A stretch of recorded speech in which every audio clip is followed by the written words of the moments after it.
Thank you all for coming. As part of our seminar on Mayday 1960, Reassessing the U-2 Shoot-Down, we're very pleased and very lucky to have Charles P. Wilson II here giving us a presentation on U-2 operations. Charles Wilson is a senior manager for airborne intelligence, surveillance and reconnaissance, ISR systems at Raytheon Systems Corporation. Prior to joining Raytheon, Wilson completed a distinguished Air Force career, serving as a U-2 pilot and a U-2 instructor pilot. Wilson has also held key positions within the Office of the Secretary of Defense, the Joint Staff, and the Department of State. A rated Air Force command pilot, Wilson has commanded 2 U-2 squadrons. The 4402 Reconnaissance Group Squad in Taif, Saudi Arabia, and also the 5th Reconnaissance Squadron based on Osan Air Base, South Korea. He is a graduate of the U.S. Army Command and General Staff College, the Air Force College, and was in 1997 a National Defense Fellow. He is also the recipient of the State Department's Distinguished Superior Honor Award for Leadership. Mr. Wilson, the floor is yours. Right after the presentation, I'm going to do an introduction for the panel, and we're going to start the conference. Thank you very much. It's a pleasure for me to be here and talk about one of the loves of my life, and that's the U-2. I was very privileged, and I got to live a dream, and that was to be able to pilot this machine. It's a fantastic machine. And when the Woodrow Wilson Center contacted me, they asked me to share with you just some of the way that what goes into a mission. And what I thought of is I'd bring a few pictures along, and this set of pictures is from a briefing that was developed in the mid-1980s for General Jack Chain, who was the Commander-in-Chief of the Strategic Air Command. And at that time, he wanted to do things to attract and enhance the image of the Strategic Air Command, so we had the air crews develop briefings. Here we're at the U-2 squadrons, and you'll recognize one of the young pilots in this briefing. We were constrained because most of the things that we did in the U-2 was classified. And so we thought, well, what can we present for General Chain? And he was going to use this for to show at pilot training bases for the student pilots and the instructor pilots, national civic groups, Rotary clubs, and so forth. And so we thought it would be a good idea to put together a series of slides on a life or day in the life of a U-2 pilot getting ready for a mission and flying that mission. And this briefing, interestingly enough, over the years got lost. It was rediscovered around November of '08. And when I saw it in my storehouse on 35mm carousel, I thought, gosh, is that briefing? And second of all, when I went to look for a 35mm projector, I found it very difficult. So that was a job to convert it to the slide. So the U-2 is not your father's Oldsmobile. This magnificent machine is not, the program is 55 years old, but the machine is much younger. The last ones rolled off the assembly line, and I think we received it in the Air Force of October of 1989. The fleet is relatively young, and Lockheed has forecasted it could last a few more decades. And they've been re-engined, they've got glass cockpits, and they are very, very active today. Do you want me to scroll my own slides? The briefing, I'll share with you a little bit of the history. I won't spend a lot of time on history because we're going to get a lot of that this afternoon. I'll inform you of the mission that we had back in those days, and it's slightly changed a little bit because it's become more tactical in nature. And I'm really going to spend a lot of time just going through what it's like to get ready for and fly a high-altitude U-2 mission. This was our mission. We were, wherever there was a hot spot around the world, you would probably find several of us. We got our tasking from the highest authorities through a very elaborate process. A typical high flight, what we do is we prepare the mission preparation. What you're going to see is a suit up, some of the launches, mission execution, and how we recover the aircraft. Getting ready, really the day before, we watch our diets. U-2 pilots generally take in a significant amount of protein because of the pressure differentials that we experience at altitude. The day of the flight, 2 hours and 15 minutes prior, we went and got breakfast, and it was generally steak and eggs. High protein, low in residue. After breakfast, we'd go over and we'd get our intelligence briefings. We'd get the weather briefings for the area that we were going to go into. And you'll notice that there are two pilots. You know, there's a mission pilot that's identified, and then there's a backup pilot who I'll call the mobile officer. The reason for those two pilots is in the event that the pilot comes down sick, he gets a cold or something like that, the backup pilot can fill in. After the intelligence and weather briefings, the mission pilot goes in and gets a complete physical. Don't want to send a pilot somewhere where he might come down sick. Missions can be long, and he might be in an area of very sensitive operations, and so we want to make sure that he's in top physical shape. So he gets a complete physical before. And while that's happening, the backup pilot goes out and he starts pre-flight in the airplane, and I'll talk to that in a little bit. Right after the physical, the mission pilot goes and suits up in a full pressure suit. The suits that we used are much like the astronauts use. In fact, in the early days of the shuttle program, the astronauts used some of our suits. But why do we use a pressure suit? Well, two reasons. One is Boyles Law. Robert Boyle, several hundred years ago, discovered that a given property of gas varies, actually, it's inversely proportional to the amount of pressure that's put upon it. And we are human beings down below an ocean of air, and this air has weight. And the pressure that exerts upon us is 14.7 pounds per square inch. And up at altitude, the pressure is less than a half a pound. That combined with Armstrong's line is where, at 63,000 feet, conventional liquids boil at 98 degrees Fahrenheit. So when you combine the two, a rapid decompression at altitude, well, our bodies would burst, and the 98-degree part, yeah, they'd boil. It'd ruin our whole day, in other words. And we can't have that. We've got to succeed with our mission. Getting back to the suit up, a couple of technicians from the Physiological Support Division, they help us get the suit on. There's a lot. You have to crawl in through the back.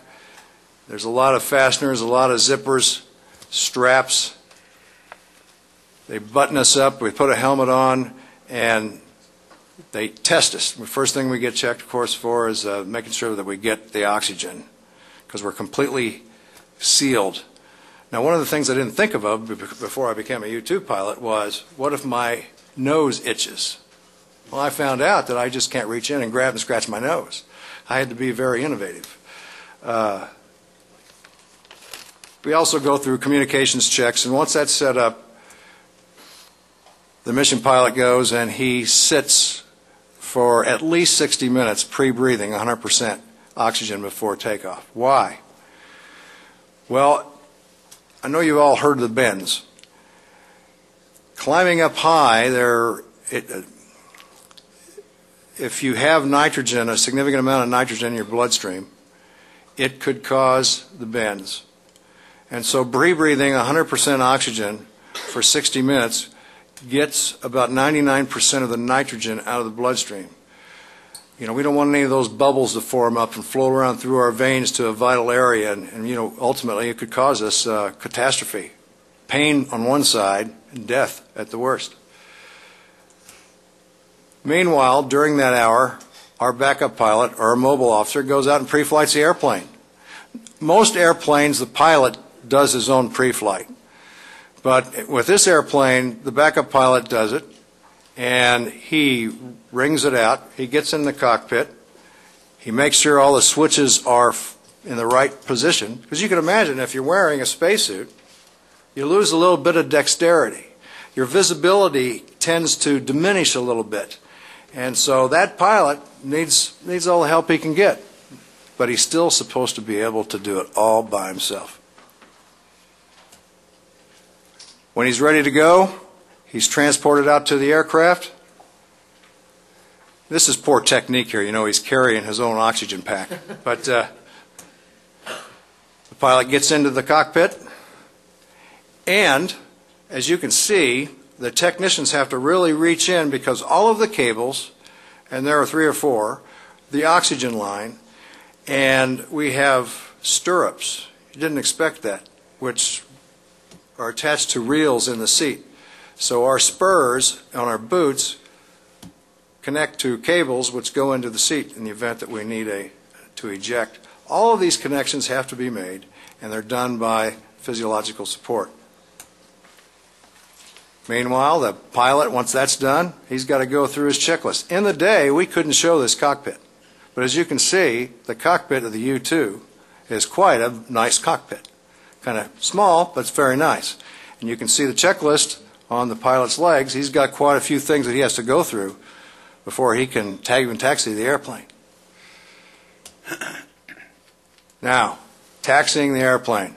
Not many people really think about the difficulty in taxiing an airplane. Well, the U-2, I must say, there isn't a whole lot that's easy about it, and that's why the pilots love it, because it's so hard. Taxiing the airplane, we have a tail gear steering, and the tail gear can move 6.5 degrees left or right of center. And what that means is turning into the wind, the turn radius is going to be about 189 feet. Turning away from the wind, taxiing turn radius is going to be over 300 feet. Not always accommodate our taxi. Some runways we have to pre-position the U-2 at the threshold of the runway before loading the pilot in. So it's an interesting thing to taxi that airplane. Getting ready for takeoff. Once the pilot gets the takeoff clearance, and you'll notice that there are 2 outrigger gear on the aircraft. Those outrigger gear fall off as soon as the wings start generating lift. Once the pilot is cleared for takeoff, the climb out is pretty impressive. You can see one of the pogos have fallen off, but I'll show you another slide here. As soon as the wing starts generating lift, the pogo will fall off. And the aircraft to climb out at 14,000, 15,000 feet per minute. And I must say, the first time I sat in a U-2 at that climb rate, I fixated on the altimeter. And that's the wrong thing for a pilot to do. And keep in mind, when we hire U-2 pilots, they generally have about 1,500 or more hours in multiple airplanes. So they're not new pilots. So when I fixated on that altimeter, that impressed me. And here's another shot of the climb out from the cockpit. It's pretty impressive. Once we get up to altitude, we have to set up our mission, and we run our mission equipment. At this part of that briefing, I really couldn't go into a lot of the things that we did on our mission or the areas that we went to because of the sensitivities, but you are going to get into a lot of that here this afternoon, so I won't dwell on that. The pilot goes through, he runs the mission, and then I'll give you a couple of photographs that we were allowed to see. But before, in some of the earlier cockpits, there is a view sight.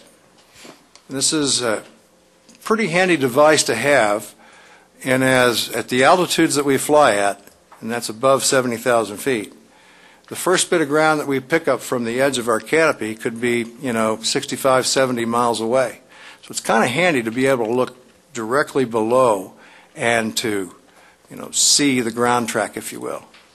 Can't do that all the time because occasionally there's cloud cover. Here's a picture from altitude. I added a few. There's 5 pictures from later years that we couldn't have from before. It's a great view. It's a beautiful view. It's a colorful view. And what you're seeing here is that body of water is Lake Tahoe, and you can see the U-2 wing off to the right of the picture. It's a magnificent view. Here's a couple of shots. They're degraded a little bit of San Francisco because of the projection that the image had to go through. But if our image analysts could blow it up 40 times or so, and this is back from the SAC days, you know, they could take their magnifying glasses out and they can peek in windows and see things like that and do quite a bit of analysis. After the mission, the pilot has to prepare for descent. How long do you think it takes a U-2 to come down from altitude? The airplane is aerodynamically clean. It likes to fly. About 35 to 40 minutes using normal procedures. And that's with the gear down, and the gear, the tires aren't filled with air. They're filled with nitrogen. With the gear down, the speed breaks out, and a slight turn. It's going to take a while to get down from altitude. So that pilot has to plan that out, when he's going to descend and what he's going to do during the descent.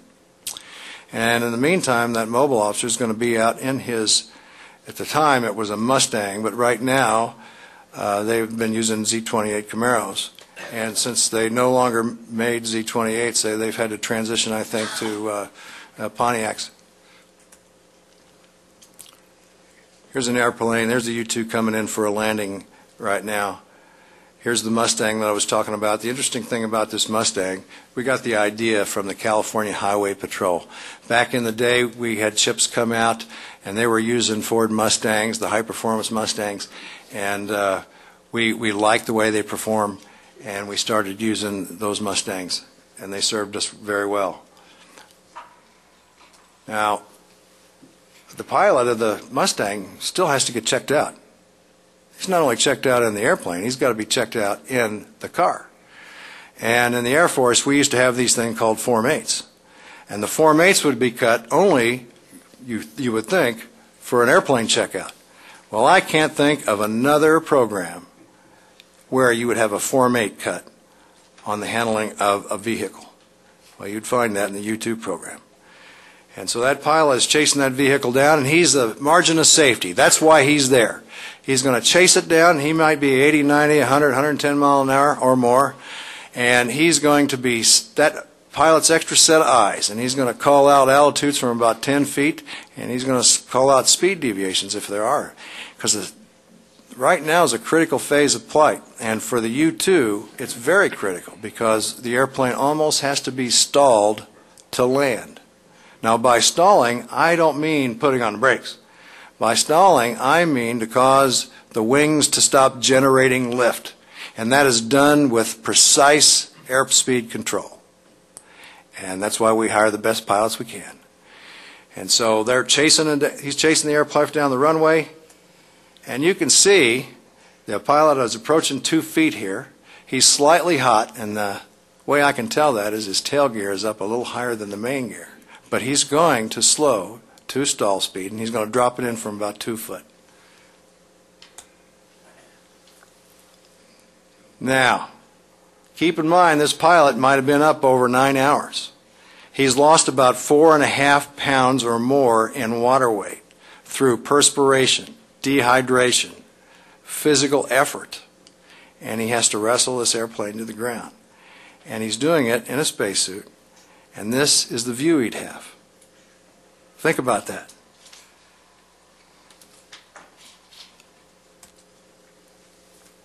Here's an airplane that's on speed at 2 feet. Now you would think once you're on the ground, that's it. This airplane likes to fly on those wings if the fuel is balanced because they're wet wings. That pilot's going to fly these wings to down 10 to 15 knots. But all the way, he's got tandem gear, bicycle gear. So he's got to do a balancing act all the way until he stops.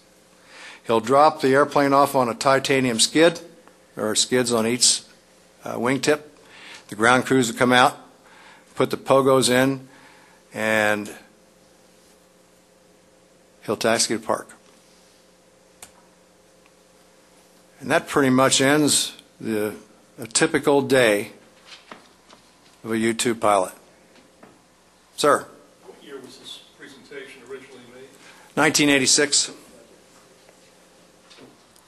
There were 5 slides added from later years. The model right here is the R model. And right now they're flying the S model. I had the privilege of taking the S model operational myself at Osan Air Base, Korea. And that was October 12th of 1995. First time I ever looked in the cockpit, I had to laugh because they fly with a floor and strap iron seat. Yes, and they didn't have, 1960. well, the way that they would raise and lower the seat is with wooden boxes. They would be about 3 inches. I flew one of those old models when I was getting interview flights, and I must say, to adjust the seat height, it wasn't a switch. They would have these boxes, and you'd set them on, stack them on top of one another. Let me just ask you to just hold on to get a mic before you ask your question. So first right there, and then back there. If you can say, what's the clean glide ratio? Can't really say here, but it's probably about 10 times more than your typical airplane. I won't compare it to a glider, though.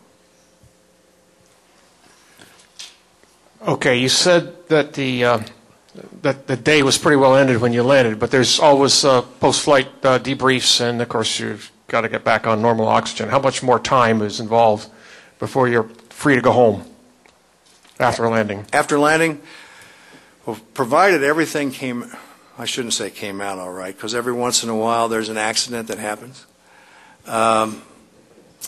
And that happens from being sick, or if someone comes down with the flu. The pressure differential, you could imagine if you're eating the wrong types of food with the different, the pressures, the expansion in the gastrointestinal tracts, if there's an accident, it might take a while to get out of the suit. The pilot usually has to do it himself rather than get help.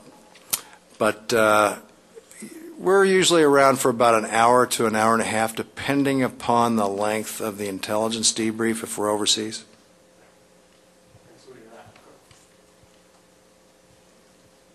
Okay. Well, let's take a couple of minutes break, and then we'll start with the first panel. So in the meantime, there's some refreshments outside. Thank you, Colonel Wilson, for a wonderful presentation.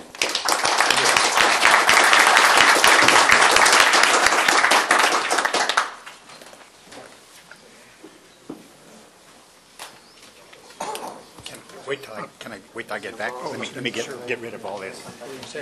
I want to go to the bathroom. Yeah, you said, I'm sorry I'm being California, but you're going to bring some out to the... Hey, how are you? You're going to bring some out to see quite a few. Well, I got it. There was a British show not too long ago.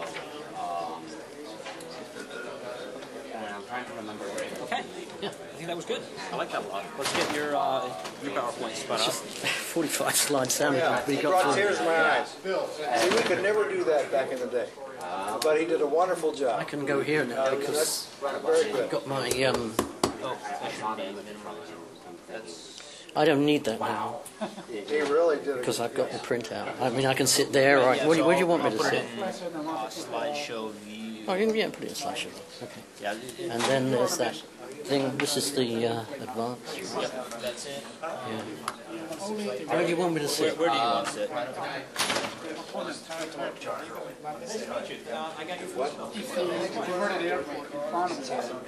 All lies in the... Don't need that. What is the...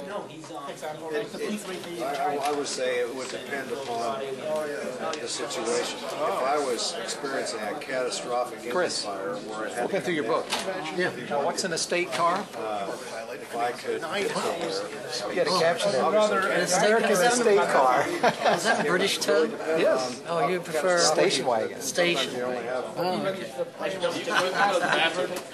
I looked at it and said, oh, well, Chris's Brit came out. Yeah, my Brit came out. Station. Okay. How the girls? How the girls? Oh, they're fine. One's in Singapore earning a living now. Oh, So you just have a she's off Dad's dole. She's off Dad's dole. For the moment, You're ready to get out of this. go back into full-time education. She can bloody well get a grant for it. But she's actually working in Singapore Get up and walk around. See what it is. as a paid researcher. We're not funding her. And the other one is living at home and working as an intern at Christmas in the art where she is. As much as we can. Yeah, we're okay. Oh, that's good. Wife Looking forward to retirement. Yes, yes. Maybe in another year She and a was half. working for this. Local government. Local Yeah, government. I Like thought a it was county school government. district. How's things for you? Okay? Yeah, pretty good. I had to go to the hospital February. I was out for a month, but it was just 3 days. Prostate cancer. Got that taken care of. Oh, And yeah, so I I've been want to back get to mine work. checked. Yeah. Did you get the PS test first? Yeah, I I've need been to doing it for a number of years. My dad had it. So, and then they, Walter Reed has the robotic, what they call Da Vinci robotic system. So they just, cut a few ports and go in. And This guy right here. very, very good job on that. I mean, if you ever had to in the future, that's what you know this guy here? Yeah, I'm afraid we know. You both are in bad shape because you both know me. Are you coming Sunday? You go, Sunday is good news. Just a what? The luncheon.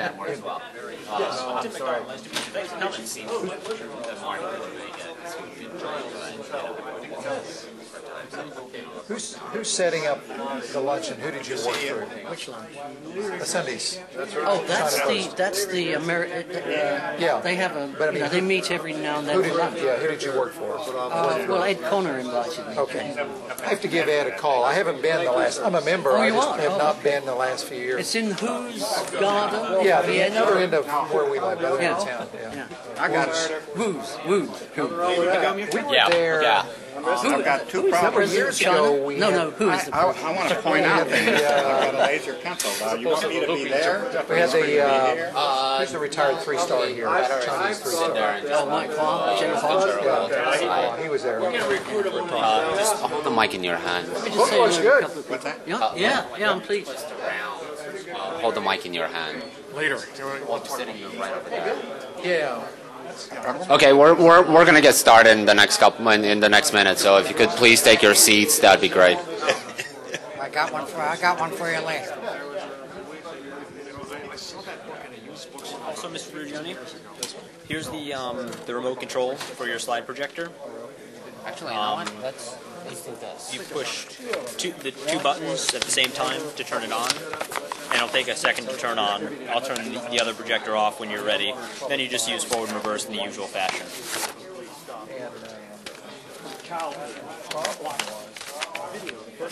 Wait a minute, let me get all set. Sure. Take your time. Nobody can stand in front of me, though, because I'm going to use a laser pencil. No one will be. Okay, so we're gonna move from there. Well, this doesn't happen that often, but if the wings are balanced. You're going to be around afterwards for a Yeah, while. Okay. yeah. I've had this for a long time, and every time I see you, I don't have the book. And we have to get both of you together. I'll get it to started. get this. I got to use a cap whenever I read. All right, if everyone could just take their seats, please. We're about to get started. Nope. So Chris Pocock will go first, and then I'll turn off the projector for you. All right, thank you. Is it ready now? No, Chris Pocock is going to go first. Huh? Chris Pocock is going to go first, and then I'll transition. Yeah, I'm going to go first. And Oh, okay. So, Welcome to the Woodrow Wilson International Center for Scholars and the History and Public Policy Program. My name is Montano. I am an associate for the Center's History and Public Policy Program and the coordinator of the Center's Cold War International History Project. As many of you know, the Wilson Center is the nation's official living memorial to President Woodrow Wilson. It is a nonpartisan institute for advanced study and a neutral forum for open, serious, and informed dialogue. It brings preeminent thinkers to Washington for extended periods of time to interact with policymakers through a large number of programs and projects. The Center seeks to separate the important from the inconsequential and to take a historical and broad perspective on the issues. At the Wilson Center, the Cold War International History Project supports the full and prompt release of historical information and materials by governments from all sides of the Cold War and seeks to accelerate the process of integrating new sources, materials, and perspectives from the former communist bloc with the historiography of the Cold War. It also seeks to transcend barriers of language and geography to create new links among scholars interested in Cold War history. Among the activities taken by the Center and the project to promote the same are the periodic bulletin, copies of which are available outside for you to pick up, other publications to disseminate new findings and views, and several activities pertaining to Cold War history, the project's virtual archive, which is now the largest collection of declassified communist archival documents available online in translation, as well as international scholarly meetings, conferences, and seminars like the one today. It is a great pleasure to welcome all of you here at the Center for what promises to be a fascinating discussion on the history and future of the U-2 plane. In just a few days, we'll mark the 50th anniversary since the fateful shutdown of the U-2 plane over the Soviet Union. After 50 years and despite thousands of pages of declassified documents, the role of the U-2 plane in the Cold War and the events of the shootdown are still shrouded in conspiracy theories. The event today, which brings together preeminent scholars of the U-2 plane and renowned Cold War historians, seeks to integrate the historiography of the events with the newly available documentation and dispel some of the enduring myths. Like all good Cold War project events, I know we'll leave this room knowing a lot more than when we started. I also know we'll leave this room having many more questions than before. Before we start, I'd like to thank a few people and organizations that made this event possible. Let me first thank Dr. Chris Pocock, with whom the idea of this conference originated and who has been working tirelessly to bring it to fruition. I also want to thank the Raytheon Corporation and especially Charles Wilson and the Cold War Museum who have been wonderfully generous partners in this endeavor. This event could not have been made possible without their generous support. Last but not least, I want to thank the Cold War Project staff, Christina Terzieva and especially Tim McDonald, who made this and every other event here at the project take place without a glitch. Let me quickly introduce the two speakers on this panel. Let me first say that the director of the project, Christian Osterman, is unable to be here with us today for falling sick, and that Marty Sherwin, the Wilson Center's own fellow, who was supposed to participate on the panel, has had some family emergency that prevents him from being here. In the meantime, however, we have more time for discussion and two excellent historians and former participants. Chris Pocock is a British writer and consultant specializing in aerospace, defense, intelligence, and air logistics. He is currently the defense editor of Aviation International News and the European editor of Cargo Facts. His interest in the U-2 spy plane started in the early 1970s with a visit to Davis Monthan Air Force Base, then the home of the U.S. Air Force wing that flew this unique aircraft. In 1989, his first book, Dragon Lady, The History of the U-2 Spy Plane, received critical acclaim. He was invited to fly in the U-2 in 1997, the first foreign civilian to do so. His book, The U-2 Spy Plane, Towards the Unknown, was published in 2000, and his definitive work, 50 Years of the U-2, was published in August 2005 to mark the aircraft's golden anniversary. He was instrumental in ensuring that the original U-2C model and B camera were preserved at the Imperial War Museum in Dunsford, the United Kingdom, and has been described as today's foremost authority on the U-2 and his development. Joining him on the panel is Mr. Dino Brugioni, former senior official at the CIA's National Photographic Interpretation Center, who flew in 66 bombing and a number of reconnaissance missions over Europe during World War II. After the war, he received a BA and an MA from the George Washington University, also happens to be my alma mater. He joined the CIA in 1948, and in 1955 he was one of the founders of the National Photographic Interpretation Center, where he served as the Chief Information Officer. He has received many awards, including a citation from President Kennedy for his role in the Cuban Missile Crisis and the Pioneer and Space Medal for his role in developing satellite reconnaissance. Since his retirement, he has written 6 books, more than 90 articles on reconnaissance and photo interpretation, and has helped with and appeared on 80 national televised programs. His book, Eyeball to Eyeball, is an extensive unclassified history of the U.S. imagery intelligence. Even after his retirement, Mr. Brugioni is considered to be among the world's foremost imagery intelligence analysts.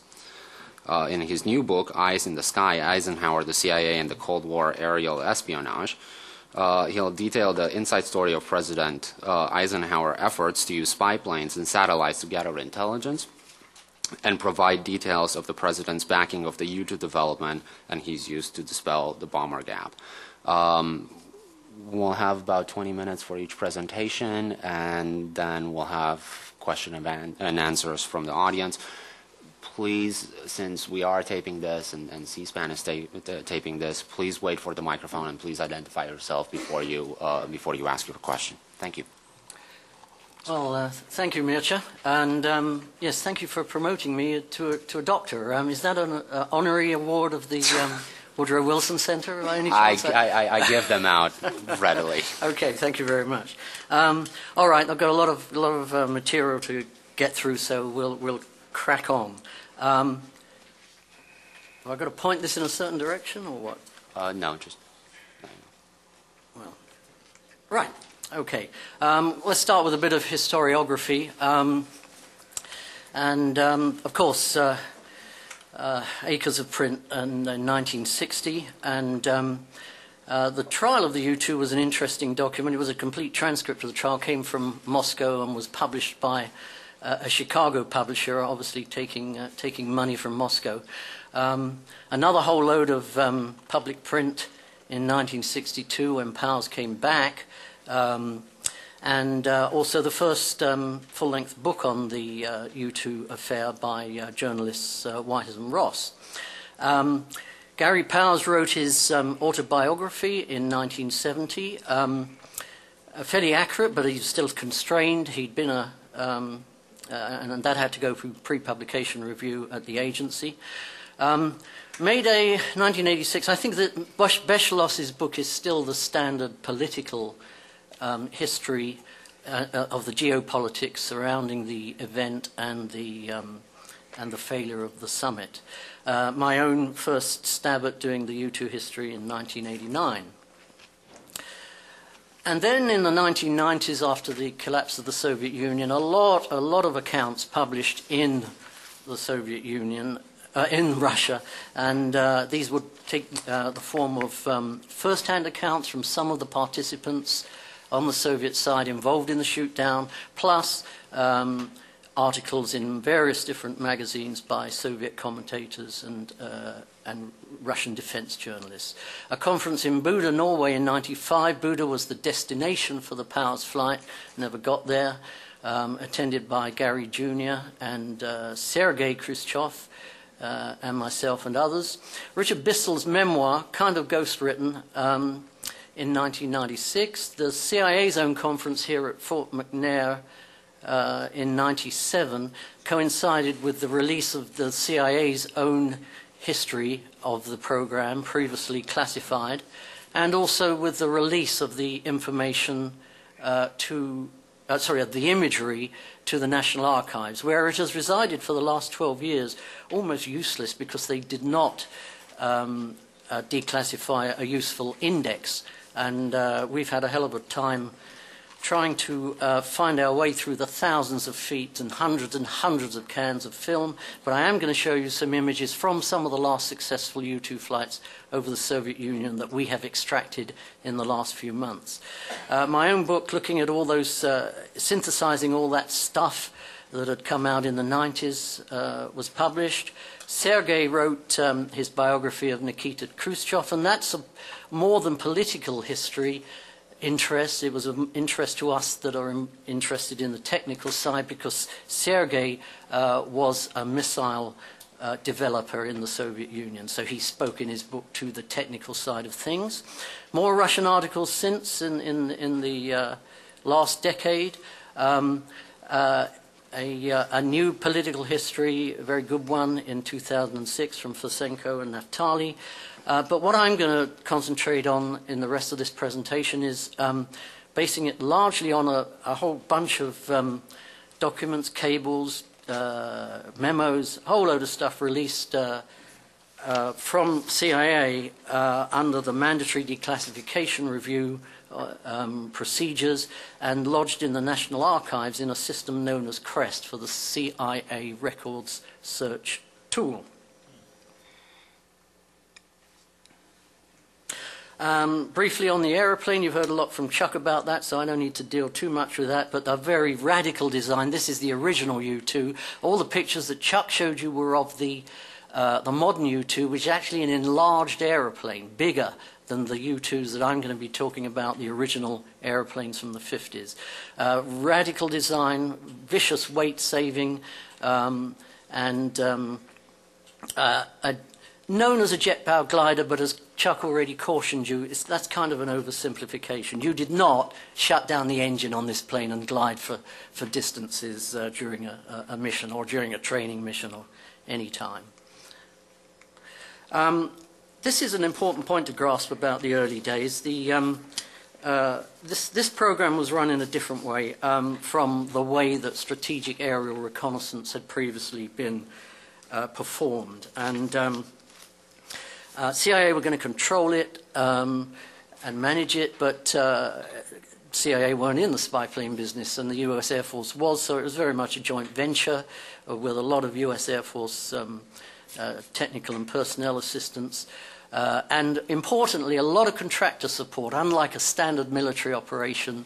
And this, the top notch of the technical reps from the companies that provided the airframe and the sensors and the systems made sure that those airplanes were babied and the missions were very reliable. Air Force pilots employed by the agency, about 25 of them were selected and trained for this program. And also the photo interpretation system, all brand new. Dino, I'm sure, will talk more about that. New system, new management, and including the British, who had their own very well regarded, I believe, photo interpretation tradition, and that they were brought in right from the word go for the to look at the imagery, and the well-known cover story that this was a weather plane. And two of the key characters involved with this, of course, Richard Bissell was the manager of the program in the agency, and not a technical man, but a great one for mastering detail. And even after he was promoted to run the covert side of the agency in '59, he still pretty much ran the U-2 program. And President Eisenhower, who is a general and of course, and a military man, but proved very, very reluctant. Not at all a gung-ho type as president, and very, very reluctant to approve U-2 flights over the Soviet Union, and that'll be a recurring theme of what I'm going to talk about. And indeed, when the U-2 first went over the Soviet Union in 1956, some of the very first flights, he gave them 10 days to fly, and they didn't expect to be detected, and they were, and he grounded them straight away. What you've got to realize here is that the U-2 was designed to be invulnerable to interception by the Soviet technology of the day because it flew 70,000 feet or higher.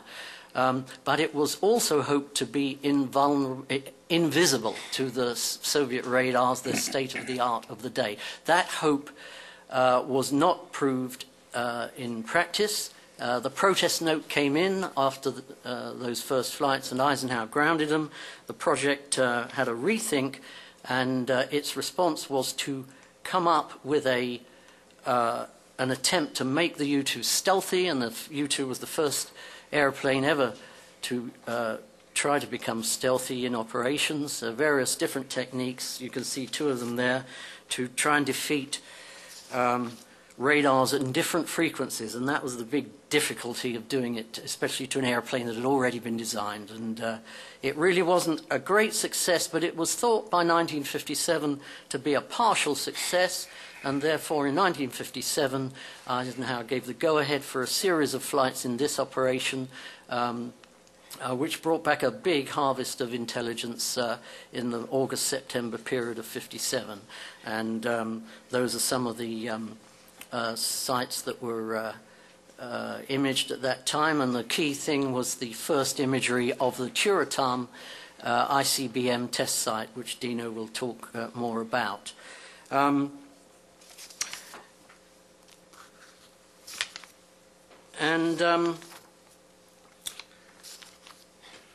So moving on to 58, there was a flight. After that, there were no more flights over the winter. There was a flight in March of 58 at the Far East. The Soviets detected it, even though it was one of those stealthy airplanes. And this is the President's reaction. I put this up for you to read because it's kind of typical of the many records that we have of the White House discussions about the U-2 flights. And this is Eisenhower's thinking.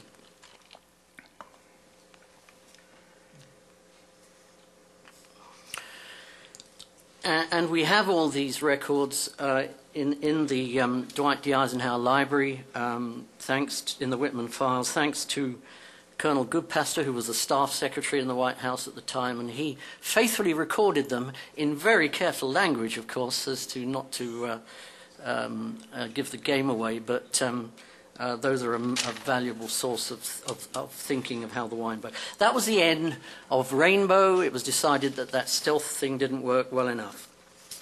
So here's the situation in June of 59.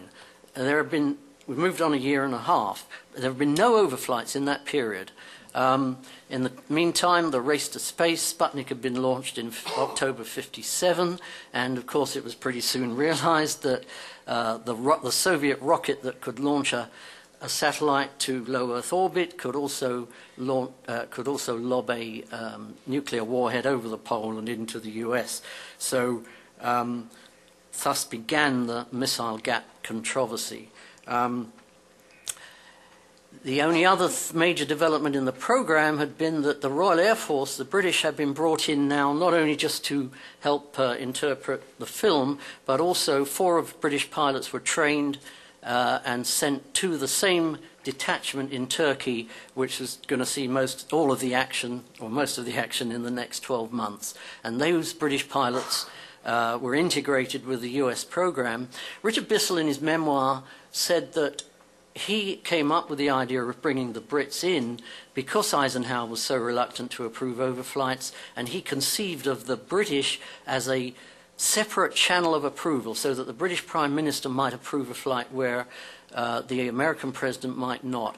I've never entirely bought that argument. I think both sides had to approve them, and we don't have all the documents to nail that down completely even today, thanks in part to my own government's failure to declassify some of its documents. But anyway, were there alternatives to the U-2? Yeah, they were coming along. The CIA was working on a 3 times the speed of sound, high-flying airplane to replace the U-2. It wasn't yet under contract. It was later in 59 under contract as Oxcart. It didn't fly to 62. It became the Blackbird of US Air Force fame, but it was still a ways away. Corona, the spy satellite, well, they'd already done the first launch of Corona in February of '59, but many, many technical failures, no film returned from orbit by Corona in this year, and not into the middle of 1960.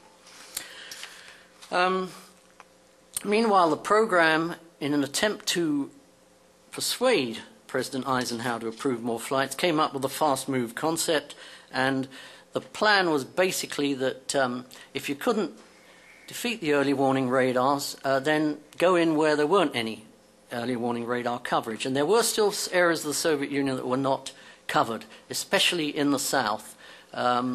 But to get there, you'd have to stage. You'd have to deploy out of Turkey to the base in Pakistan and go in from there. So you're going to try and do that with the absolute minimum amount of exposure.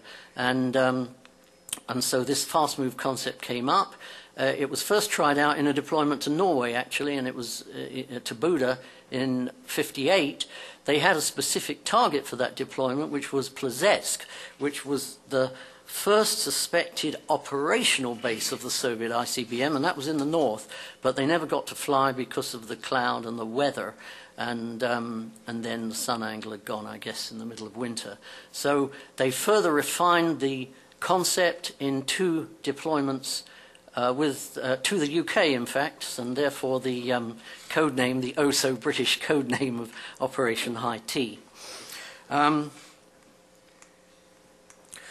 So this leads to a discussion eventually in the White House on the 8th of July '59. The president, the intelligence community pressing Eisenhower, all sorts of committees and intel people pressing him to approve new U-2 flights, and he finally gave in almost in the July of '59. That's the kind of typical expert group that would sit to approve the flights.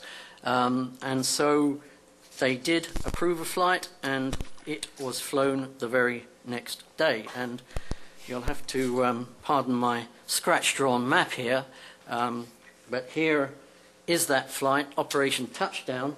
And, oh, shit, let's go back and coming out of Pakistan down here, evading, no early warning radar coverage there. Coming up past Curatam, the ICBM site, all the way to Sverdlovsk, a rich collection of targets up there, and going back down south over the Aral Sea and landing in Iran. The big thing about this mission was it was not detected by the Soviets at all. Here are some of the targets. Dino is going to talk a lot more about this, but there was a lot of them.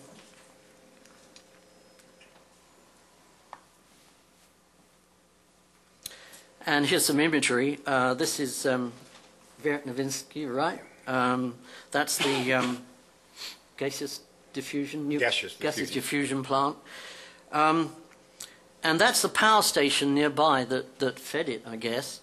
But the reason I'm showing you that image is, is this. That is an SA-2 site on this mission in July of '59, and the big thing about Touchdown was that it imaged a grand total, and I get to my notes here, I don't know. Anyway, it imaged about 15 SA-2 sites. The Soviet second surface-to-air missile, which actually had been shown in a parade back in 17, there you go. But this mission was the one that really brought back the news of how it was being deployed, and not just around Moscow, Leningrad, Baku and Kapustin Yar test site, but all over other strategic sites as well. The U.S. intelligence assessment was that it wasn't operational above 60,000 feet. The U.S. equivalent could operate to 75,000, the Nike, but that intel assessment proved to be wrong. The other threat to the U-2 that was growing was, of course, the interceptors. There were the MiG-19s on the left there, and a new interceptor, the Sukhoi Su-9 on the right, and an air-to-air missile coming into service. That Su-9, not much known about it, but it was being deployed. Its experimental predecessor had zoom climbed for world records in July of '59. The response from the program was to develop a new version, or to re-engine the U-2. The U-2C, it had a larger, well, not a bigger engine, but a more powerful engine, 5,000 pound more thrust, gave them another 4,000 or 5,000 feet in altitude, put them back up above 70,000 feet. And that was with the fighter intercept threat in mind, but also the missile. Worth considering the kind of constraints that the program was under as it attempted to literally square a circle with all the constraints of mission planning here. First of all, there was the political permissions. US permission would be time limits. I mean, that first touchdown mission, Geneva summit coming up, they had to fly it by the 11th, otherwise you couldn't fly. The hosts got to get permission from the hosts, Pakistan, Iran, Turkey, Norway, whatever. Avoiding detection, as I've talked about before. Different ways of flying to get maximum range versus maximum altitude. They weren't the same. You couldn't do both on the same flight. Film coverage, 6,000 feet of film, but a lot of working out would the film last around the circuit. Very basic navigation system for the pilot, and the pilot physiology constraints that Chuck has already talked about. And don't forget, no HF comms back to base from the aeroplane. They didn't know what had happened in Mayday 1960. Nothing like that on this plane. Here's the... oh, and of course, I have missed out one of the most important ones on that chart, weather, cloud cover. No point in flying if there's cloud cover. So for various reasons, there wasn't another flight until December. This was the high-wire flight flown by a British pilot, and a bunch of targets in the middle of the USSR, and that was another successful flight that was not detected again. There are the targets for that flight. Unfortunately, the two listed there could not be covered because the pilot encountered headwinds and he had to cut short the northernmost part of the mission, so they had to be flown on the next flight. So Dino will talk more about that. Some new coverage of the other main missile test base at Kapustin Yar. And that's what a corner of a U-2 film looks like. That's a picture from that mission with all the markings on, and the mission and the date. And that's one of the many launch sites at Kapustin Yar. Again, no detection, lots and lots of things seen. But bottom bullet point there, another 20 SAM sites seen. On to the next flight, another flight flown by a Brit. This one was, as you can see, going over some of the same area, and again coming out of Pakistan, going all the way around. This one landing back in Turkey. By this time, there were about 4 missions in the planning stage, 4 major missions, as they tried to cover the targets and also do the railroad search for these ICBMs. Where were they? A lot of the intelligence just said that there was the test base at Turatam. Where were the potential operational sites? Well, you came along, it was a rail mobile missile, they had to be along railroads. So these last few flights were trying to prove a negative, which was pretty impossible, but were there missiles deployed along these sites? So that did a railroad search, and nothing was found, but there was some good intel, and 18 more SAM sites. But no problem, because having got in undetected, the sites were not alerted by the early morning radar. So although many of these sites were active, they were not alerted and therefore could not home in on the aeroplane. That is the Kazan plant. The Tupolevs were churned out of there. There's deep snow there. That's why you can see the white. And this is the first view of the new... the first view of the new Soviet bomber, the first supersonic bomber, the TU, what became known later as the Blinder.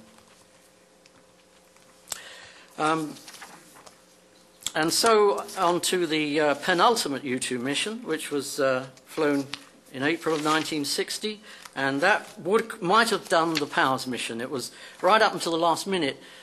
This flight might have done the Powers mission all the way across. It depended on the weather, but on that day, the weather was not good across the northern Soviet Union, so this flight went across the and did a search, as you say, a search pattern. And that was its targets, but this mission was detecting on entry unequivocally, same area, Pakistan, but the Soviets had beefed up their early warning radars, and so there were multiple intercept efforts. No real-time ELINT or COMINT on the airplane, but a tapes on the airplane recording Soviet reaction, air defense reaction. And all that stuff was back in Washington and being analyzed by the 20th of April. One image from that mission, Area C at Turatam, a new area at Turatam, turned out to be very important. I'm going to leave it to Dino to discuss why. There's Gary Powers. We're going to have a second session this afternoon, which is going to concentrate on the actual flight itself, so I'm going to quickly skip over that and just show you the route. Sorry about the map again, but he was going to go out of Pakistan. There's the Sverdlovsk targets again, where he was shot down. And these were the railroads that they still wanted to search in the north. And he was going to go all the way across. Plesetsk is there, Yuria, another suspected site, out of the Soviet Union over Murmansk and a lot of naval targets to a landing in Bodø, Norway. And my observations really, as to wrap this up, I think there's no doubt if you look at the record that if Khrushchev came to the States and was invited here in '59 in August, I think it's quite clear from Eisenhower and everything we know that if Khrushchev had actually said to Eisenhower, even privately in that meeting, in those meetings, we don't like these flights, then he would have stopped them. But given that they started flying again and were not detected, the sad thing in a way for the program was there were only 6 missions when there could have been 14. That was the number that the Intel analysts said were needed to cover the high priority targets. So it was a missed opportunity. And the lessons that were not learned from that 9th of April fight that was intercepted. I don't know whether Eisenhower, there's nothing in the record to really tell us whether Eisenhower was fully informed as to the extent of the tracking of the previous flight. There's also a minor problem with the last few flights. They had a decoy mission running along the southern border.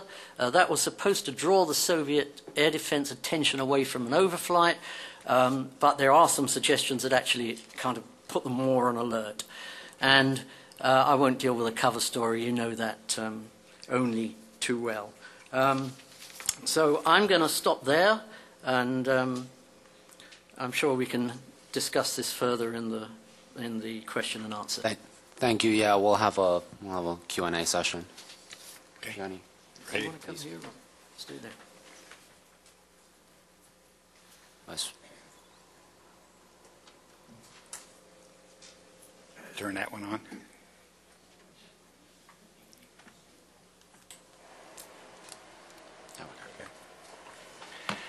All right. I was the Chief Information Officer at the National Photographic Interpretation Center. I had to prepare for the missions, handle the data after the mission, and I was responsible for preparing the briefing boards and notes that were used by my boss, Art Lundahl, to brief the Director of CIA and to brief the President. This is Arthur Lundahl, and that's his executive officer. And there's a briefing board. They were 20 by 22 inches, had an enlarged photograph, heavily annotated. Eisenhower was a very good photo interpreter, and so that's the way he wanted the information. Now, I was called in and told that I was responsible for preparing the briefing boards by the executive officer. He happened to be a Marine major, and he was also Dean of Men at Dartmouth at one time. He could talk to you up here or down here. And he told me, he said, I'm going to get you the same clearances that your boss has. You get his butt in a sling, and he said, I'll fire yours. And that kind of talk gets your attention, believe me. So anyway, we had decided to go all source. In World War II, photo interpreters were not permitted to use other source materials. They looked at the photograph and analyzed it. We decided to go all source.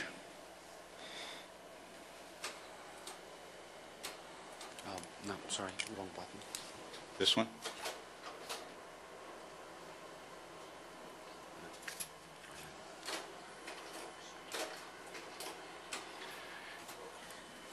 That's the way the photo interpreters worked. First, they scanned the mission. Notice all the collateral materials that were available for them, the maps, the charts, reference books, photo interpretation keys, and so forth. They worked primarily. Now, if they found something, then there was detailed analysis on a microstereoscope. And you could bring an image up to about 80 to 90 times. And you can see photo interpretation now, about 50% of them are women. And I was the first to start hiring them, and I caught a lot of heck, because at that time they said the intelligence community was essentially a male-dominated one. And but we were getting such good files from girls, from universities, and so I tried, and of course in career boards I took a beating, because I got this thing, well, we hire them, we train them, and they leave in 3 years, and we can't have that kind of thing. Well, right now 50% of the photo interpreters are women. They cannot ask for any quarter, and they don't give any quarter. Next slide. Now, pointed out, photo interpreters work with signatures. You've heard about the photo interpretation of the photo of these SA2 SAM sites. Now, whether they're in Russia, Bulgaria, or Egypt, or Cuba, they have the same pattern, the same Star of David pattern. So that's one of the keys that the photo interpreter uses. Next slide. Now, we also operate, for example, here we call these slash marks, and to the uninitiated, you say, well, it looks like there's just something under construction. Well, it's more than that. You have the spacing. This is an intermediate ballistic missile site under construction in Cuba, and we learned that, of course, from our experience we had in Russia. Next slide. But the thing that helped us the most was the Soviet penchant for horizontal security. The Soviets believed in security, not just one fence. In this case, one fence, two fence, three fence, four fence, five fence. And any time we found heavily secured installation, we immediately knew that it was a strategic installation. So this helped us immensely. Not only that, but the Soviets would put their installations usually in forested areas and remote, but then the key, we'd follow the power lines, and the power lines would lead us to the targets, especially with the nuclear installations. Now, in August of '49, the Soviets detonated a nuclear device, and that was followed in August 1953 with the thermonuclear. Well, we still didn't have any problem with that, except that shortly after, next slide, the Soviets deployed a heavy bomber called the Bison. The Bison plus the nuclear weapon was a threat to the United States. Now, the Pearl Harbor syndrome was very much alive. The idea of a surprise attack on the United States bothered Eisenhower all through this period.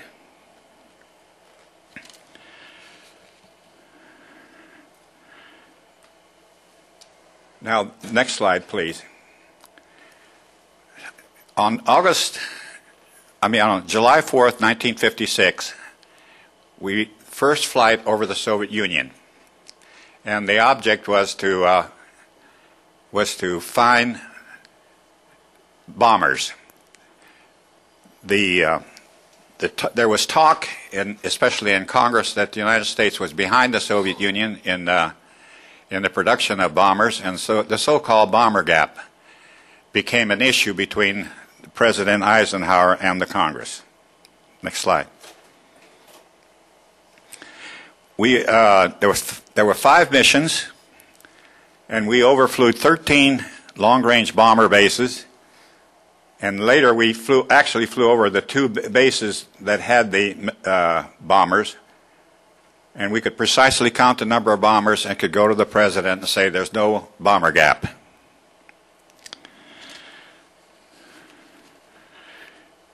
Now, beginning in 1956, we had no sooner finished the missions in July of 1956. My boss comes to me and said, "Get ready, we're going to be flying the Middle East." And I said, "I don't have any materials." He said, "Well, get it." Now, this was in August, and we began flying over Cyprus, Malta, Gibraltar, Egypt, and Israel. The British and the French and the Israelis were lying to the president. They were saying that the mobilization was only to scare the Egyptians. And meanwhile, we were seeing, of course, the buildup in Cyprus especially, and then, of course, we watched the bombers appear. And there was an attack on the British and the French, and the Israelis attacked Egypt, and Eisenhower pulled the rug out from underneath them, and the crisis was over. But this was the first time that the U-2 was employed in a tactical situation. But this followed in 1958. Boss comes to me and said, "Get ready.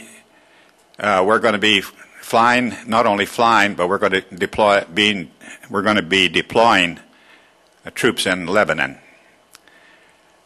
And for 3 months, the U-2 was sort of a guardian angel of our men, and we flew and analyzed the missions. More than 10,000 men were put ashore and brought out safely without a single casualty. Then, shortly after that, the Chinese offshore islands erupted. And again, we flew those missions and kept Eisenhower informed. And that was followed by Tibet. Some of the most fantastic photography I think ever taken was taken of Tibet. And not only that, but that photography represents the history of the Tibetan culture, which is being torn down by the Chinese. Then we flew over China, Vietnam, Cuba, Laos, and then we overflew the French in their nuclear efforts and also the Israelis in their nuclear efforts. The use of, it's amazing, the historians have missed, I think, a lot by not being photo interpreter capable, because all of these missions showed, especially Eisenhower's actions and reactions, which were based primarily on the aerial photography. Next slide. Oh, I'm sorry. On August the 5th, we were getting reports that there was something happening south of the Aral Sea. And when we photographed the area, indeed, we photographed the main Soviet launch port at Tyuratam. You notice here, what really bothered us is that that aperture was 50 feet, meaning that that was an enormous missile. And Dave Brandwine did a wonderful study saying that undoubtedly that had to be not only a large missile, but probably one with strap-on boosters. Next slide. And indeed it was an enormous missile. And this is the same missile which a few days later fired an ICBM, and then a few days later fired Sputnik. And the United States went crazy with terms of the so-called, the Soviets were ahead of us.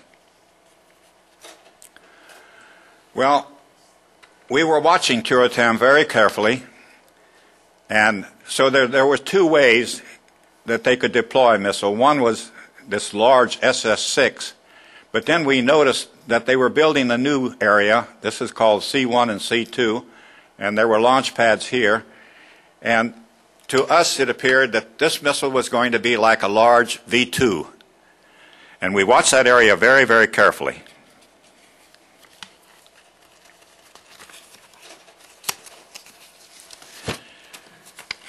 This is what an SA-2 coming at an airplane looks like.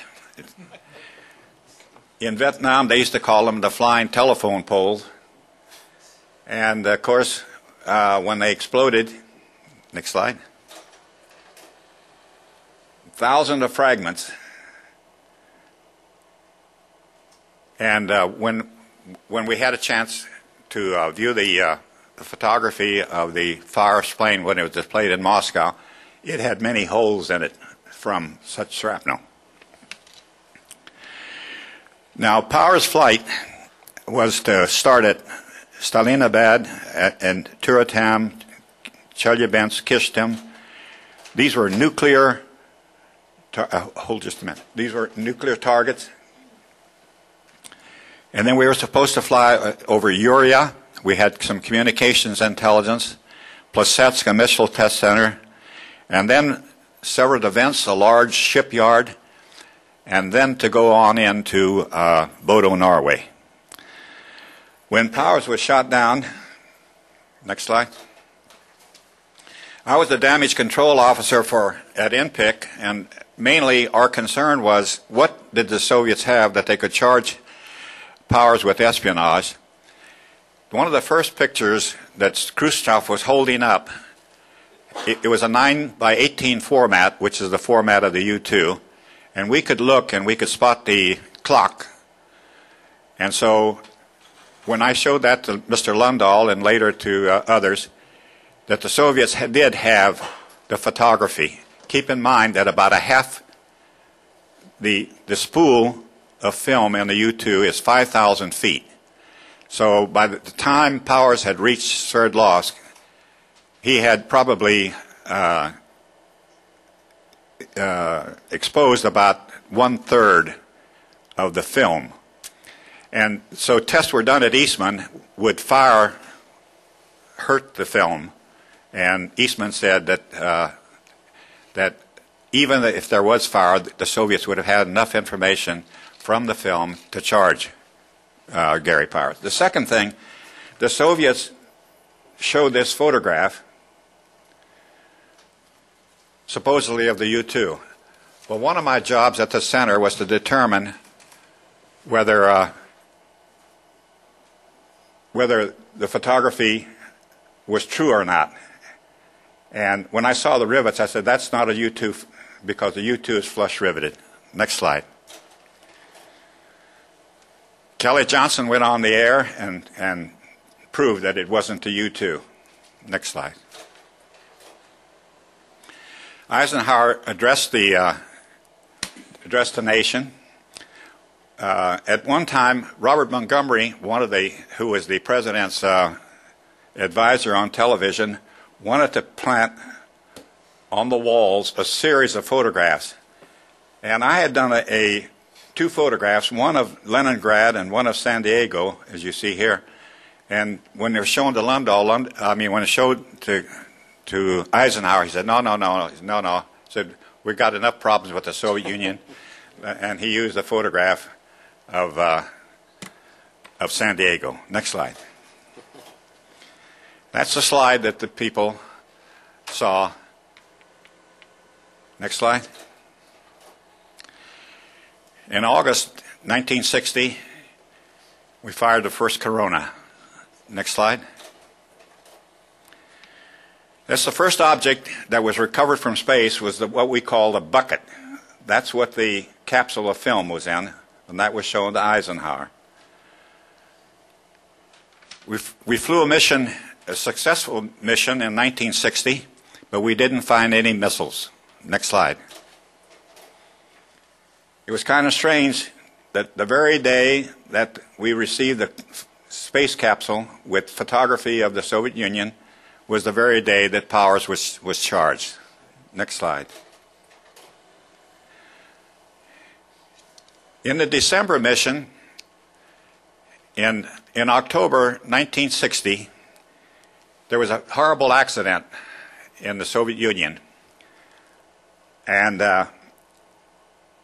the head of the Soviet Strategic Forces was killed in the accident. And we recognized that it might be at the Turatam.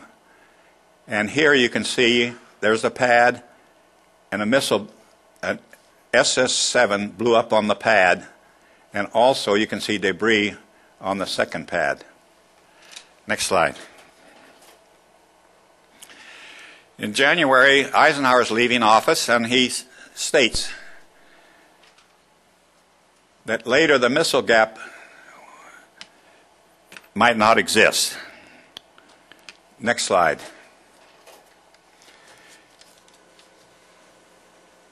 In June 1961, at Urea, in this area, among the popcorn clouds, we found this object. Next slide. This is the first missile site that we discovered, intercontinental ballistic missile site we discovered in Russia. This, of course, caused the estimate people to change their mind in terms of the estimates. The estimates first was in the 200s, then dropped down to 100. And here, as a result of the new information, of course, the Corona mission, now the range is only 10 to 25 missiles, so there was no missile gap. Now, one of the things that I did at all times was if I could find anything that was funny in the imagery or serious in the imagery, I would use it. And so we'd flown a mission over the Crimea, and so we found a cruise missile site at Balaclava. So I made a briefing board, not only of Balaclava, but of Sevastopol. And so when Mr. Lundahl was briefing Eisenhower, he said, this is the first missile site that we've discovered. It's a cruise missile, however. We think it's for ships. And then he pointed out, by the way, sir, this is where the charge of the Light Brigade took place, between Balaclava and Sevastopol. Well, that started Eisenhower talking all about the defenses of Sevastopol. Lundahl let that sink in, and he said, by the way, sir, the American observer was Captain George McClellan. And he was sent there by the Secretary of War, Jefferson Davis. And Eisenhower looks at Lundahl, and he said he didn't learn very much, did he? So that Mr. Helms used to call these funnies. In my book, while we were flying the Congo, there's a native, a Simba, is getting ready to throw a spear at the aircraft. Well, I wrote that up as a surface-to-air missile, Type 1, Mod 1. Its circular arrow probability has not been determined, but it has a considerable sling power and pucker power on impact. And it is mobile. Well, anyway, these types of things, you think that intelligence is always serious. Well, whatever I could find something funny, I used it, and used it to extent. That is. Thank you very much. Okay, we're gonna open it up to Q&A right now. Just please just wait for the microphone and identify yourself before you ask the question. So right here. My name is Stephen Shore. What connection was there? I presume you can answer this question between the sense of that it won't be there's no secrecy involved. What connection was there between the pilot and the surveillance equipment? Well, he had his maps, and he wasn't told. I mean, he was deliberately not told the great capability of the systems, it was better that he didn't know in case he was captured. And so they didn't want to know too much either. They were never told the targets. They were never told the significance of the target. They were told specifically how to approach the target. And one of the things that's important to note here is that in the B configuration camera, there's a gap of about 1,000 feet. So he had to offset his target just a little bit so he wouldn't have a gap on the target. I can just explain that a little more. There was so much film in this camera, and the U-2 is, delicate airplane. The 6,000 feet of film, you couldn't run it all from one magazine to the other side. The airplane got a balance, so that they had two 9x18 rolls, and they contra-wound out of the magazine and across the lens, and that, hence, when they contra-wound, there was that line down the middle. One of the things, too, that Jimmy Doolittle was constantly raising the question, why didn't the Soviets use an atomic warhead with their surface-to-air missile? And he was really concerned all the time that he felt that we were enough of an irritation to Khrushchev that Khrushchev would have used an atomic weapon. Incidentally, we had an atomic warhead for our missile system. Right back there. This is for Mr. Bugioni. Sir, I'm John yourself? Bissett. I'm the historian for the 7499th Group that flew the Berlin corridors and other reconnaissance missions in Europe during the Cold War. But the question comes to this. There were military overflights that took place in the early 50s of the USSR and the satellites before the U-2 program. But, of course, they were controlled by SAC and the theater commands. Did INPIC get the imagery eventually from those missions, and did they get to exploit them and comment upon other aspects of it? I cover all those in my book. There was a number of them. And, yes, we did exploit those. But, unfortunately, there's not a single, you can't find the file of those. And I checked, incidentally, with the Eisenhower Library. They don't have any. They don't have any. They were called SENSET, sensitive intelligence, and they had multiple code words, and there were a number of flights. Incidentally, along that line, 200 in 2002, Cargill Hall held a symposium on overflights.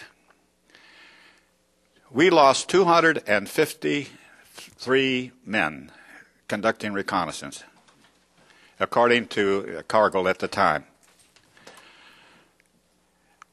There was no constant way. I fault Eisenhower and I fault Truman. The families were not told how how their men were lost. In some cases, some of the flyers were given distinguished flying crosses. In other cases, Purple Hearts. In most cases, none. And there's still never been an explanation to the families that lost their loved ones of how they were lost or given a thanks for their effort. So the overflights, we lost a lot of good people, especially in the ferret flights, the ELENT. The program, right. Most of them are lost. Pro, right. Hi, I'm Avner Cohen. I talked to you, Dino, in the past, and I would like to ask you about the Dimona thing, and how classified was the U-2 program within the U.S. intelligence community. I'll tell you why I'm asking that question. It's because after Dimona was discovered, actually after Kennedy took office, the intelligence community looked what they knew, and there is a very detailed chronology looking back. Now, the U-2 is not being mentioned there. The knowledge that you refer to President Eisenhower in 58 or 59 is not mentioned there. And the beginning of the story is actually from mid-late 1960. So there is a complete puzzle about what you're saying about the U-2 from 58, 59, discovering Dimona. I do cover it in my book. Let me talk about this one. We always watched, there was an area near Beersheba where the Israelis would perform operations, some of their covert operations. And so anyway, we were watching this area, and the other thing was that the United States was developing CBUs and other anti-personnel weapons. So we're looking at, we were told to look and see if the Israelis were doing any work on CBUs. That's cluster bomblet units. So we looked at this area, and we didn't find anything, but we found the Israelis were pouring concrete, and a lot of concrete. So I made a briefing board, and it was taken in and shown to Eisenhower, and he pushed it aside. Usually he was effusive. When Lundahl came back, he said, "What do you think?" And I said, "I think he knows something." Well, Lundahl was gone, so I was asked to brief Dulles.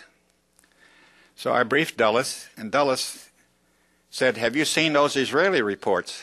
And I said, "No, sir." He said, "Well, you should see them." So I called the Deputy Director for Intelligence. I said, "Mr. Dulles wants me to see the Israeli reports." Then I got the word back, "You can't have them." So I put two and two together. This must have been from American Jewish scientists that knew what was going on, and that Eisenhower was fully phased in on knowing what was happening. Well, anyway, we're watching Dimona very carefully, and we're also watching Mercoul in France. And what we're seeing in Israel is almost a duplicate of what we're seeing in France. So it's obvious that now that the French are helping the Israelis. So again, I made a briefing board. On one side, I put Dimona. On the other side, I had Mercoul. And so Mr. Lundahl took it over and briefed Eisenhower, and Eisenhower didn't say a word and pushed it aside. So, do you remember when was that? What year? Well, this all started in 57 and continued on. We were flying over Dimona all the time. Not only that, but attachés were photographing Dimona. Construction started in 58, late 58. Yeah, well, we also then we saw that the Israelis were digging underground, and then we thought we put two and two together that they were probably had a chemical separation plant going in. So the thing was falling together, and not only that, but power lines. There were heavy power lines, and there was all fenced in, and I always get a kick out of Shimon Peres. He always talks about, well, we're just building a textile mill there, and we knew better. But it was obvious to me that Eisenhower knew what was going on, and if I put two and two together that he wanted Israel to have the bomb. Okay, John. John Prados, National Security Archive. When you say that you made up the boards with the photos from the flights and they went to the president, can you talk to us a little bit more about where else they went? For example, within the CIA. I noticed you talked about the incident where the Soviet Marshal Nedeyin was killed. And, photographs like that with such an obvious impact on the Russian ICBM program ought to have led to an immediate revision of the NIEs, but in fact they did not. So please tell us some more about circulation within the CIA itself. What? Circulation of your photo boards within the CIA. There were certain boards that were very tightly held. The Dimona ones were tightly held. The French were tightly held. We were flying over the French installations, and they were very tightly held. Incidentally, if we found anything that was significant, we would call the DDI, and if he determined that it was to be briefed to the president first, then the information was put on hold. Nobody was to speak about that until we got the clearance back, until the president was briefed. And such was the case with Dimona, and then there was a number of cases with President Kennedy and others. But there was also, there were covert operations, covert flight operations going on all over the place. There was covert operations going on in the Congo. There was covert operations going on over France. There was covert operations going over many places. And we were getting all that photography in, and it was always in a secret no foreign or top secret sent category. I can add something there, John. As you rightly point out, the NIEs did not reflect the knowledge, but the point about that was that, of course, the NIE is supposed to be the settled view of the intelligence community, and if you look at the NIEs in '59, there's a degree of unanimity, but if you look at them through 60 and 61, the footnotes start spreading up from the bottom with the exceptions of the different agencies within the intel community, so that I remember one of them, the exceptions like cover half a page. And especially to the Air Force, that classic statement, I don't know who made it, to the Air Force every speck on the film was a missile.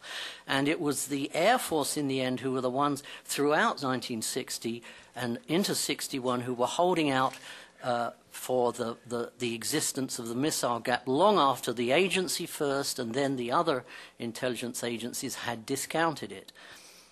Well, yes, that's precisely why I'd like to clarify this a little bit, because, for example, if this photography is being restricted to somebody like a USIB subcommittee, like the Guided Missiles Committee, that would have one consequence. But if it was actually available directly to the estimators at the Office of National Estimates, that would have a different set of consequences. So it's of some importance where these photos are going within the CIA. We would get cans of film, and there would be nothing marked on the film. But then it didn't take us long when you'd spool it, you'd see we had enough knowledge. We knew, or we could get maps and find out where it was located. And but where this film is, where this top secret sense stuff is stored, I don't know. I don't know, but I can tell you that the film. It surprised me looking at the declassified stuff in the last 10 years. How widely that film was actually circulated. The mission, I've got a note here from the Knife Edge mission in February of 1960. The film arrived at Eastman Kodak in the 7th of February, and they duplicated the following. 2 dupe positives and 1 dupe negatives for customer A, which was MPIC. Then there was customer X, who had a dupe neg and a dupe positive. Priority 3 was a dupe positive for SAC.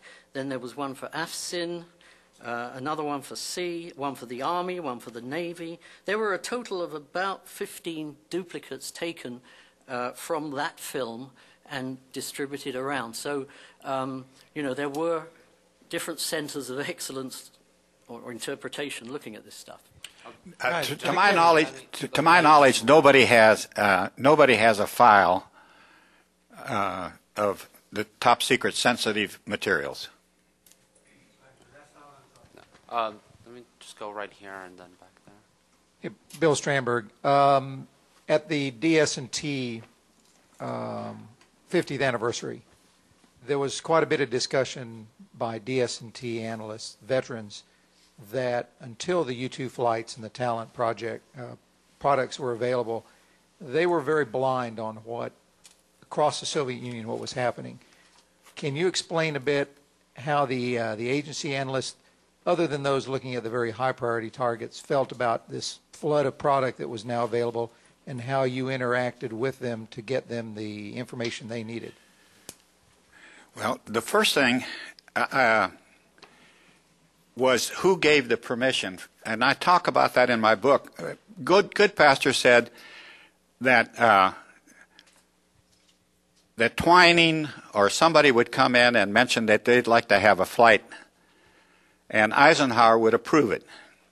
But then that would go down. It finally would end up with a command to fly it, whether it be Strategic Air Command, Far Eastern Command, or whoever would fly it. For example, we knew that there were flights being done by the Far Eastern Command, but Willoughby, MacArthur's man, wouldn't release the film. But you would get a map, and you knew darn well that the map was constructed from photography, but Willoughby never did turn loose of the film. All of Willoughby was MacArthur's intelligence chief.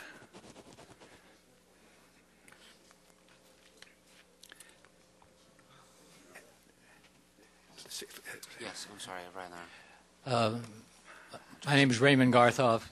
In this period we're talking about, late 1957 till the end of 61, I was in the Office of National Estimates and one of the people responsible for writing the NIEs of the missile gap period. I can say that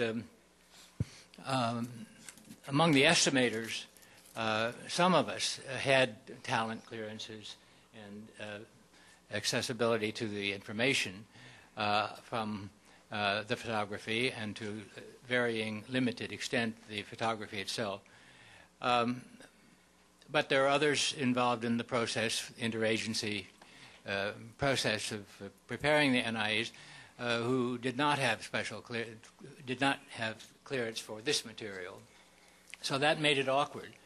But by and large, in the whole direct process of negotiation, and that's what it was, of the language of the estimates, the actual photography was not available and used. As I said, some of us had full access to the information and not routine access, but if necessary, particular access to the photography itself. But this was not true throughout. The main problem, however, was the divergence of estimation.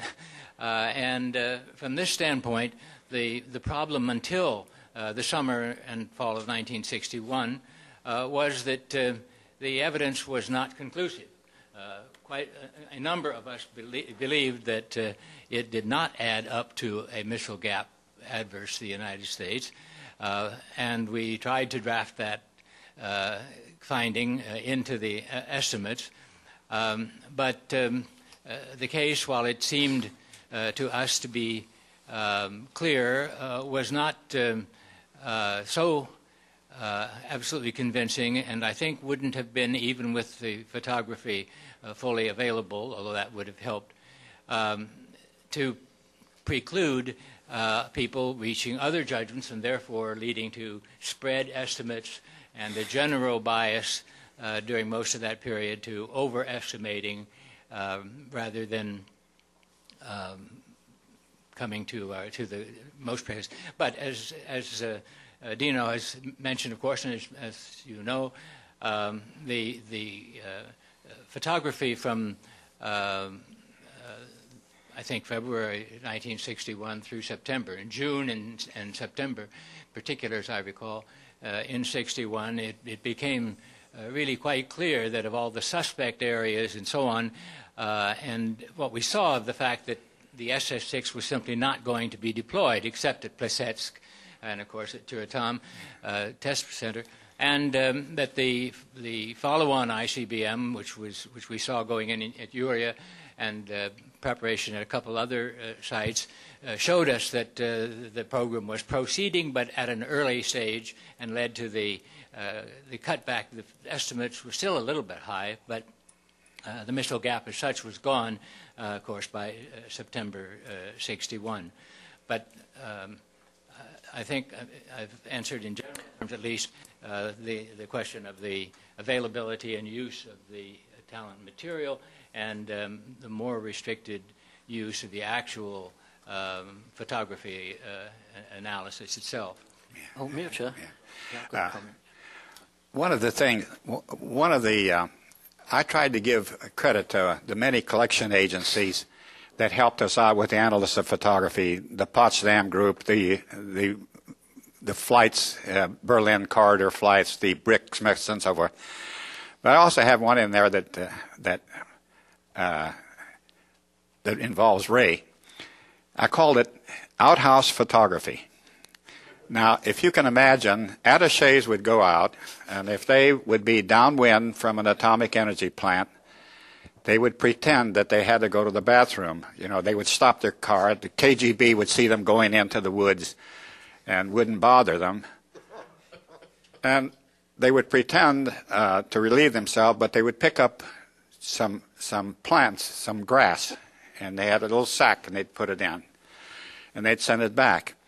When our attachés especially would get to Krasnoyarsk and Novosibirsk, where there were atomic energy plants, they would the Russians would always come when the train would stop. They would always come, and they had carrots and radishes and everything else that they would sell, and the attaché would always ask for the dirtiest ones, and they were sending those back. When Ray went with Nixon to Russia, and he brought in all the photography, but then Ray also collected every place that he went. He would pick up soil. So Ray was not only a collector of photography and was a first-rate intelligence officer, but he also collected soil samples all over Russia. But Ray, go ahead and explain it. Well, that's true. I mean, that's correct. I would like to mention one thing that's particularly, I think, relevant in this session, and that is that I did have opportunity on that visit in the same month that we've already been referring to, July 1959, as the vice presidential party went to the usually closed areas at Sverdlovsk and Novosibirsk and so on, to do a little surreptitious photography, which included taking pictures of 3 SA-2 sites in the environs of Sverdlovsk, including the one at Koselino, which a year later shot down Powers U-2. And this was, of course, analyzed and distributed in the intelligence take after that trip. Yeah, a couple of points. I was going to mention that, Ambassador Gartov. Can we get my presentation back up? Is that easy? Anyway, while you try to do that, talking of air attaches, when I was reviewing some of this stuff again for the first time in years recently, I only just noticed that the U.S. air attaché in Moscow was expelled in August of 1960, and I kind of wonder if now the air attachés, in addition to their soil sampling, of course, were traveling the railroads as much as they could, looking out for suspicious spurs going off. And I just wonder, I don't know whether you know, what the grounds were for expelling that U.S. air attaché, but I wondered whether it was as of a fallout from the U-2, and the Russians thought, hey, we know what they've been up to. They've been searching the railroads on the ground from the trains as well as from the planes. Yeah, one of the most poignant things that there were 2 things that really struck me. One was Eisenhower's cables to Winston Churchill after the Suez. You read them and you just feel sorry for both sides. But at the same time, in 1958, we flew a mission over the Soviet Far East. And Khrushchev sends an aide-memoire to Eisenhower practically begging him to stop flights, that this is harming our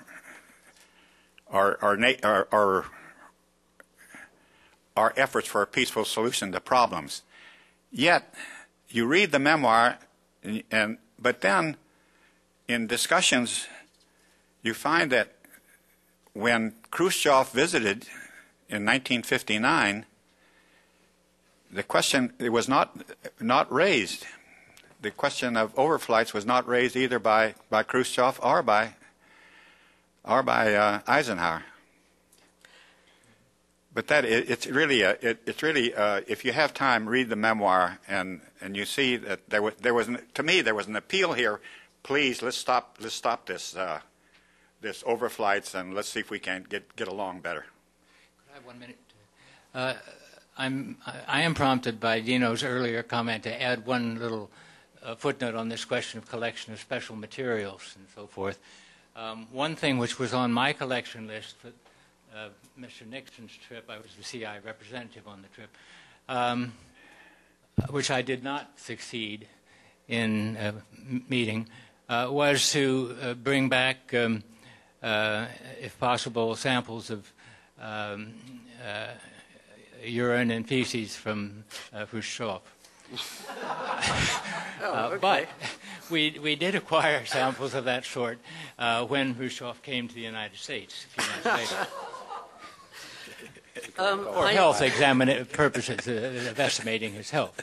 I put this slide back up because I forgot to mention during my talk that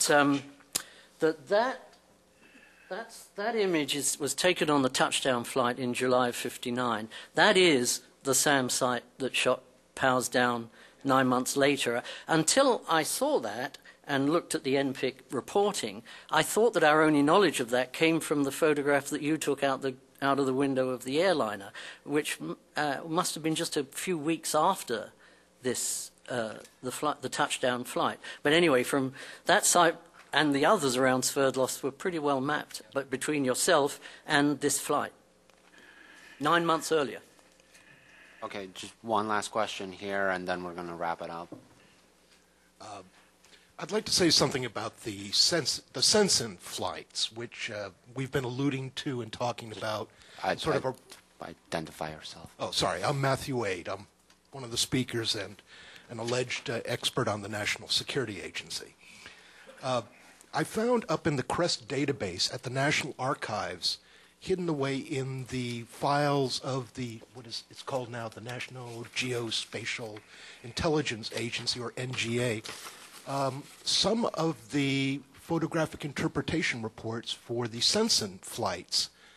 And one that was particularly interesting was we apparently, starting around the time that the 7499th Support Group was created in Germany, they were flying cargo planes, in and out of Moscow on embassy support flights, I think they're called, or courier flights. And what the Air Force had done is loaded cameras covertly into the bottoms of the aircraft. And these, as they were coming in for a landing at Sheremetyevo Airport, or Vnukovo, or whatever airport was being used at the time, they were taking pictures of the first generation of surface-to-air missiles that were being built in 2 concentric rings around Moscow in August of 1955.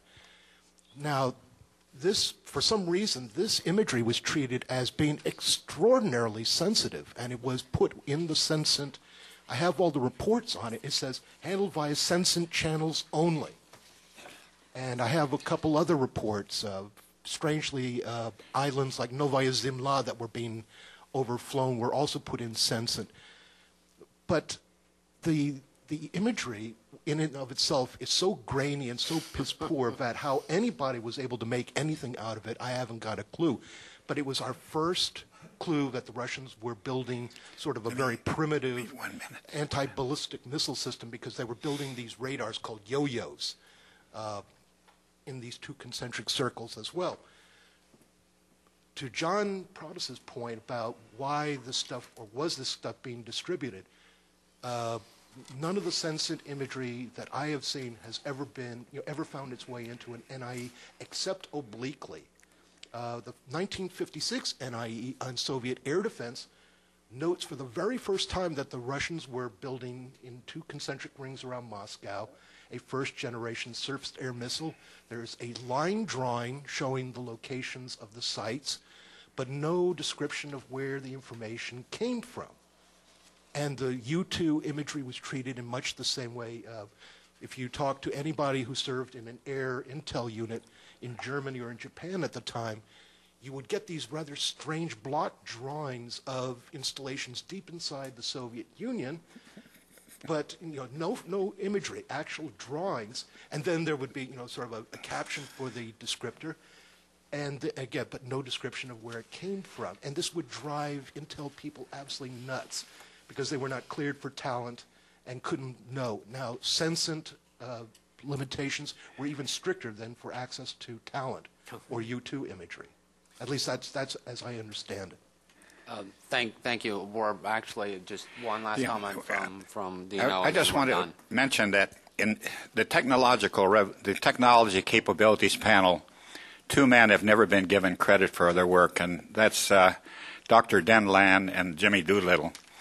When you think about that, they brought in the Genetrix, U-2, SR-71, A-12, two meteorological satellites, a radar satellite, infrared satellite, transit satellite, navigation satellites, and then underwater, the SOSUS. And then while he's doing that, he's also getting the national highways done.